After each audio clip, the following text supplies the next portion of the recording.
The year is 33, and a Galilean Jew, Jesus of Nazareth, lay upon the cross, and through his death and preaching, an entire religious creed would form that would find its way all around the world and would rise to be the dominant faith. Now imagine the year is 1847, and you meet the self-proclaimed brother of Jesus, a Chinese man named Hong Xiuquan. This is the Taiping Rebellion.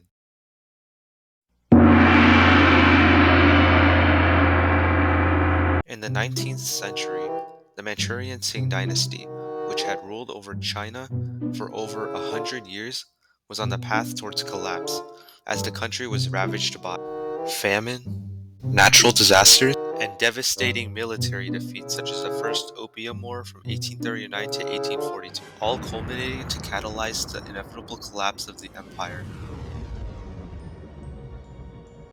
The ground was fertile for rebellion and the rise of mass anti-Qing movements. Hong Xiuquan was a man of 29 years with a bright future ahead of him.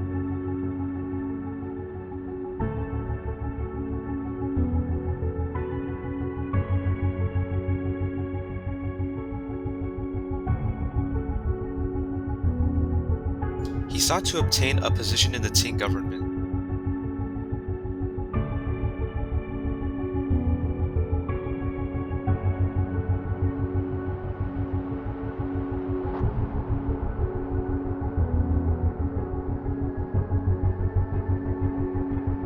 However, in order to do this, he would need to pass an exam of insurmountable difficulty, the imperial examination.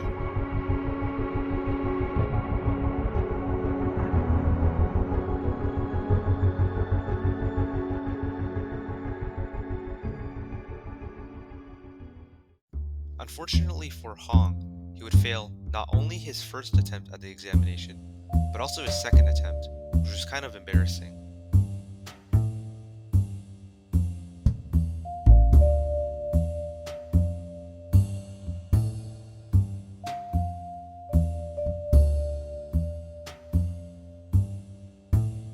Therefore, Hong, feeling the bite of indignation, would obtain a pamphlet from a Christian missionary named Edward Stephen entitled Good Words for Exhorting the Age.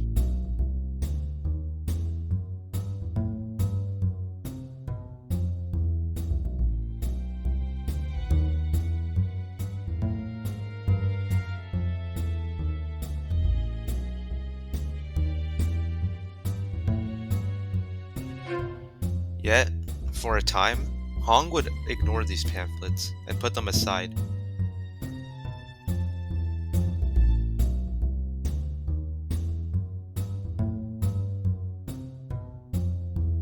Afterwards, he would go to take a third exam, which he would fail once more.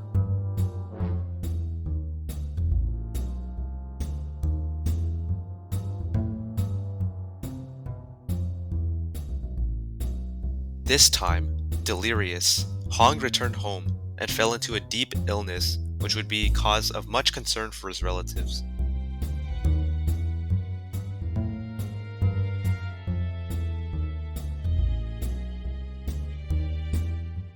During this time period, he would have a vision of Sensei Wu, Heavenly Father. You are my heavenly son. Go fight demons with your heavenly brother.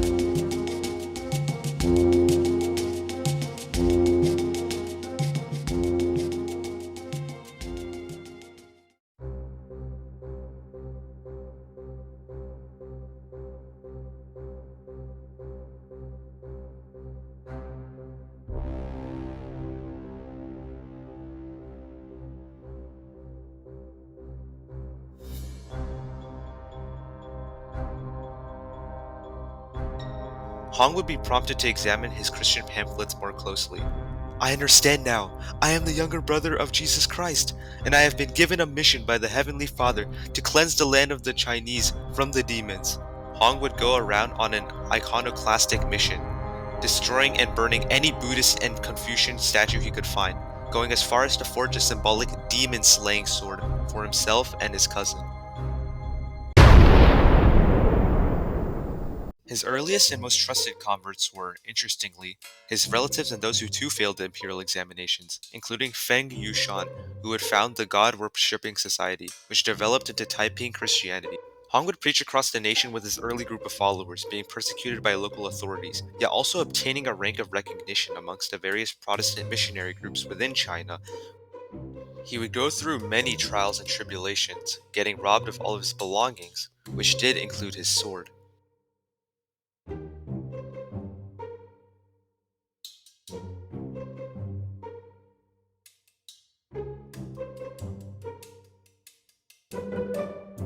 He was forced to move around the nation due to persecution imposed by the Qing authorities. Yet his movement would grow rapidly as it amassed to some 10 to 30,000, and the authorities were not happy. The Qing Empire would harass the group and in January 1851 launch a full-scale invasion where what would come to be known as the Xinten uprising would occur. Hong's forces would fight a hard-won battle against the Qing dynasty before proclaiming the Heavenly Kingdom of Transcendental Peace on the 11th of the same month. Hong's forces would proceed north and capture Nanjing and declare it the heavenly capital.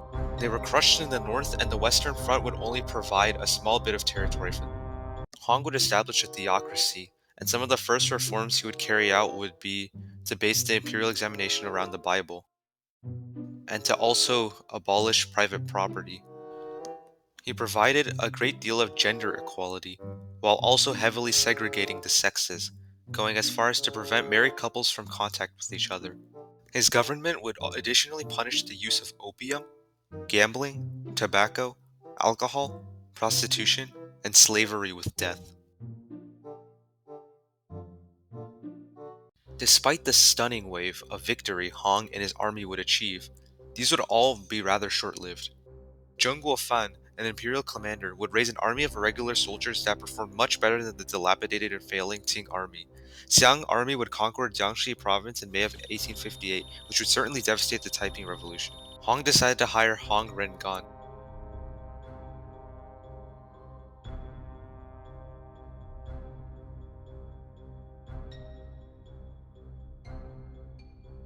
So under Hong Rengan, Taiping forces would defeat Qing forces once more in Nanjing and then proceed to conquer the wealthiest regions and provinces in China, Jiangsu and Zhejiang, and then Hangzhou and Changzhou and Suzhou by June of 1860.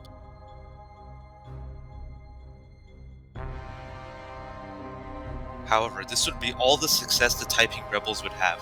Western forces aided the Qing in putting down the revolution, and from 1861, the rebels were pushed back, losing Anqing and failing to take Shanghai. In July of 1864, the Taiping Heavenly Kingdom would collapse, and Hong Xiuquei would be found dead by suicide or by illness brought about through indigestion. And thus concludes the Taiping Rebellion.